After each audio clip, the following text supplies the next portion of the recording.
அன்பார்ந்த நூல் நிலையம் வலையொலி பார்வையாளர்களுக்கு வணக்கம். இந்த காலத்தில் யாரையுமே பிடிக்க முடியாது, எல்லாரும் பிஸி தான். சாதாரண கூலி வேலையிலிருந்து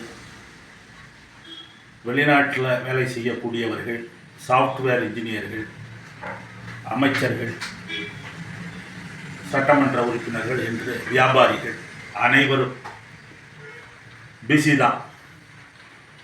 ஒரு மருத்துவர்கிட்ட போனீங்கன்னா அப்பாயின்மெண்ட்டு 5 நிமிஷத்துக்கு இவ்வளவுன்னு அப்பாயின்மெண்ட், அதுக்கு ஒரு அமௌண்ட். அதே போல் ஒரு வக்கீல்கிட்ட போனீங்கன்னா ஒரு கேஸுக்கு இவ்வளவு, ஒரு நாள்னா இவ்வளவு, 1 மணி நேரம்னா இவ்வளவுன்னு ஒரு ஃபீஸு, கன்சல்டிங் ஃபீஸும் இருக்குது. ஆனால் அந்த காலத்தில் இப்படிலாம் இல்லை. ஏதோ யதார்த்தமாக வெள்ளையாக வாழ்ந்தாங்க, வெகுளியாக வாழ்ந்தாங்க வெகுஜன மக்கள். அப்படி 1977 78 கல்லூரி முடித்துவிட்டு வேலை கிடைக்கவில்லை அல்லது வேலை கிடைப்பதற்கு சில ஆண்டுகள் ஆகும் என்கிற சூழ்நிலையில் திருநாவுக்கரசு என்கிற ஆசிரியர் எஸ்டிசி அப்படின்னு ஒரு டியூஷன் சென்டரை தொடங்கினார். அதுக்கு திருஞான சம்பந்தர் மடம்னு ஒன்று இருக்குது எங்கள் ஊரில். அந்த தாத்தா அதுக்கு இடம் கொடுத்தார். அவர் ரொம்ப குறைவான வாடகையில் வணிக நோக்கம் இல்லாமல் கல்வி வளர்ச்சிக்காக அதை கொடுத்தாரு அந்த தாத்தா. இவரும் திருநாவுக்கரசு வாத்தியாரும் மாணவர்கள்ட்ட 5 ரூபாய் 10 ரூபாய் தான் டியூஷன் ஃபீஸு. அப்போல்லாம் 20 ரூபாய் இவ்வளவு தான். ஏதோ நமக்கு ஒரு வேலை கிடைக்கணும் அவ்வளவுதான் அப்படிங்கிறது தான் அவங்க நோக்கமாக இருந்தது. பசங்களுக்கு கல்வி கற்று கல்வியில் பசங்களை உருவாக்கணும் கிராமத்தில், அதான் அவர்களுடைய நோக்கம். அதற்கு பிறகு பெல்ஸ் வாத்தியார்னு ஒருத்தர் வந்தார், அவருடைய பெயரும் திருநாவுக்கரசு. அதற்கு பிறகு தினகரன் வந்தார். அதற்கு பிறகு குழந்தை வேலு வந்தார். பிறகு எத்தனையோ பேர் வந்தார்கள் போனார்கள். செல்வராசு, சுசீலா மேடம், எத்தனையோ பேர் வந்தார்கள். ஆனால் மெயினாக பார்த்தீங்கன்னா தினகரன், குழந்தை வேலு, திருநாவுக்கரசு, இவங்கெல்லாம். பிறகு இதை தொடங்கிய நட்சத்திர தனிப்பயிற்சி நிலையம், இதை தொடங்கிய திருநாவுக்கரசு அவர்கள் அரசு பணி வந்தது. அவர் வந்த பிறகு இதை இந்த 3 பேரிடம் ஒப்படைத்து விட்டு அவர் போய்விட்டார். பெல்ஸ் வாத்தியார் என்ன பண்ணுவாருன்னா பேச்சு போட்டி நடத்துறது, பாட்டு போட்டி நடத்துறது, இந்த மாதிரி பண்ணுவார். அவருடைய வகுப்பு ரொம்ப ஜாலியாக இருக்கும். ஆக்ஷனோட பாடம் நடத்துவார் பெல்ஸ் வாத்தியார். அவர் தான் முதலாக நான் 6ஆம் வகுப்பு படிக்கும் பொழுது ஒரு முதல் நாள் நான் ஒரு சொந்தக்காரங்க வீட்டுக்கு லீவுக்கு போயிட்டு வந்திருந்தேன். அடுத்த நாள் திடீர்னு போனப்போ பேச்சு போட்டின்னு சொன்னாங்க. அன்றைக்கி டியூஷன்லாம் முடிஞ்சு நைட்டு 7:30 மணி ஆகிட்டுது ஆரம்பிக்கிறதுக்கு. அந்த மஞ்சள் கலரில் ஒரு பல்பு, குண்டு பல்பு தொங்கும், மஞ்சள் கலர் வெளிச்சமாக இருக்கும், அது இருந்தது.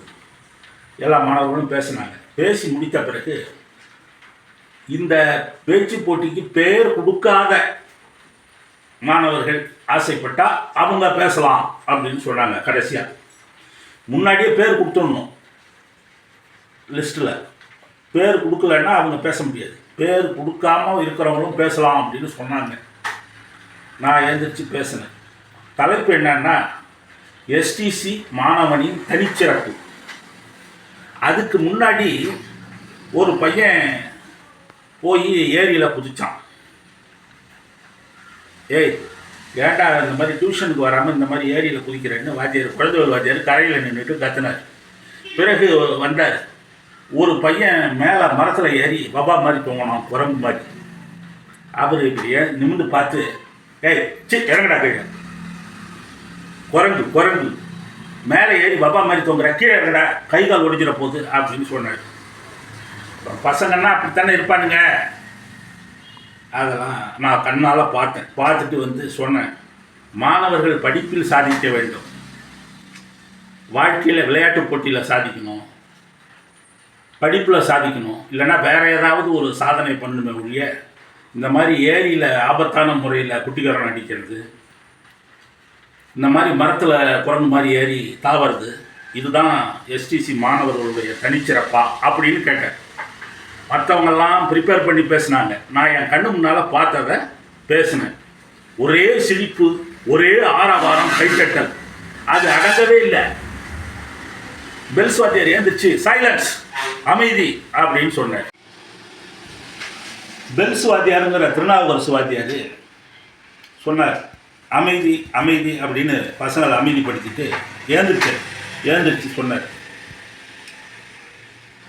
ஏய் மற்றவங்கெல்லாம் எழுதி கொடுத்ததை பேசுனாங்க, மனப்பாடம் பண்ணி பேசுனாங்க.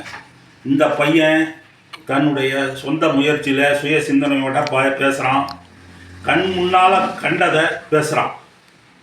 அதனால் சிரிப்பு உங்களுக்கு வரலாம், ஆனால் இது சிந்தனையை தூண்டக்கூடிய பேச்சு. நல்லா தான் பேசுகிறான், அமைதியாக இருந்து கேளுங்க அப்படின்னு சொல்லிட்டு உட்கார்ந்தார். இது என் வாழ்க்கையில் நான் பேசின முதல் மேடை. நட்சத்திர தனிப்பயிற்சி நிலையத்தில் என்னை பாராட்டிய முதல் ஆசிரியர் திருநாவுக்கரசு தான்.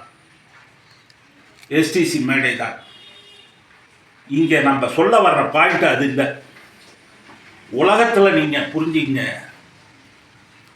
இந்தியாவில் தமிழ்நாட்டில் மட்டும் இல்லை, உலகத்திலேயே இப்படி ஒரு டியூஷன் சென்டர் இருந்திருக்குமாங்கிறது தெரியாது. ஆகஸ்ட் 15ஆம் தேதி கொடியேற்றுவாங்க. கொடியேற்றிட்டு எல்லோருக்கும் சாக்லேட் கொடுத்துட்டு பசங்களெல்லாம் உள்ளார கூப்பிட்டு வந்து உட்கார, மைதானத்துலேருந்து உள்ளார, வெளியில் இருந்து உள்ளார கொண்டாந்து உட்கார வச்சு, அந்த ஊரில் இருக்கக்கூடிய முக்கியமான விஐபி, ஒரு மருத்துவர் அல்லது ஏதேனும் ஒரு பொறுப்பில் உயர் பொறுப்பில் இருக்கக்கூடியவர் வருவார். இன்னைக்கு அரிமா சங்க தலைவராக இருக்கக்கூடிய செல்வராசு அவர்கள் ஒரு தடவை வந்தார். மாணவர்கள் அரசியலில் ஈடுபட வேண்டாம், அது ஒரு சாக்கடை. என்னை போன்றவர்கள் அரசியலில் ஈடுபட்டு எங்களுடைய கல்வியை, வாழ்க்கையை கெடுத்து கொண்டோம் அப்படின்னு அவர் பேசுனது எனக்கு இன்னமும் ஞாபகம் இருக்கு. அதே போல் இன்னொரு ஆண்டு பிரபல நரம்பியல் மருத்துவர் டாக்டர் கல்யாணகுமார் அவர்கள் இப்பொழுது புதுக்கோட்டையில் இருக்கிறார், கோயம்புத்தூரில் இருந்தார். அவர் வருகை தந்து சிறப்புரையாற்றினார். அதை போல் ரொம்ப சிறப்பாக இருக்கும், ரொம்ப எழுச்சியாகவும் இருக்கும். மாணவர்கள் மத்தியில் ரொம்ப எழுச்சி இருக்கும். இந்த பேச்சு போட்டி, பாட்டு போட்டி, நாடக போட்டி, இதெல்லாம் 6 to 7:30 காலையில், 7:30 to 8:30, 8:30 to 9:30 3 ஷிஃப்ட்டு. அதே போல் சாயந்தரம் 4:30 to 5:30, 5:30 to 6:30, 6:30 to 7:30 3 ஷிஃப்ட்டு. 6ஆம் வகுப்பிலிருந்து 10ஆம் வகுப்பு, 11ஆம் வகுப்பு வரை மாணவர்கள் பயின்றார்கள். ஒரு கிளாஸ்லேயும் 20 பேர் 30 பேர் இருப்பாங்க. மொத்தம் ஒரு 500 பேர் படித்தாங்க.